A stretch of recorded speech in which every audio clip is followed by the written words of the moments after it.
Write a paragraph on student council by answering the following questions. Question A. What is a student council? অর্থ ছাত্র পরিষদ কি? Question B. What is the main reason of the student council? অর্থ ছাত্র পরিষদ প্রধান ভূমিকা কি? Question C. Who are the members of the students council? অর্থ ছাত্র পরিষদের সদস্যরা কে কে? Question D. How does the student council help the school? অর্থ ছাত্র পরিষদ কিভাবে স্কুলকে সাহায্য করে? Question E. Why is the student council important for students? অর্থ ছাত্র পরিষদ ছাত্রদের জন্য কেন গুরুত্বপূর্ণ? Paragraph Student Council. Answer. A student council is a group of students elected to represent their classmates. The main role of the student council is to voice the concern and ideas of students to the school authorities.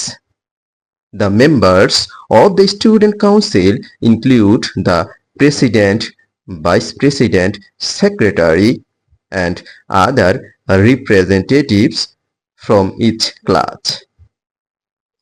They help the school by organizing events, maintaining disciplines, and addressing student needs. The student council plays an important role in teaching leadership skill, responsibility, and teamwork to students. Student council এর বাংলা অনুবাদ।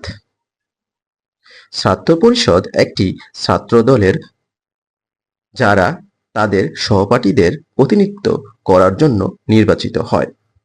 ছাত্র পরিষদের প্রধান ভূমিকা হলো ছাত্রদের মতামত এবং চিন্তা স্কুল কর্তৃপক্ষের কাছে পৌঁছানো। ছাত্র পরিষদের সদস্যদের জন্য প্রেসিডেন্ট, ভাইস প্রেসিডেন্ট, সেক্রেটারি এবং প্রতিটি শ্রেণী থেকে প্রতিনিধি অন্তর্ভুক্ত থাকে। তারা স্কুলে অনুষ্ঠান আয়োজন, শৃঙ্খলা বজায় রাখা এবং ছাত্রদের প্রয়োজনীয়তা মেটাতে সাহায্য করে। ছাত্র পরিষদ ছাত্রদের নেতৃত্বের দক্ষতা, দায়িত্বশীলতা এবং দলগত কাজ করার দক্ষতা শেখাতে গুরুত্বপূর্ণ ভূমিকা পালন করে।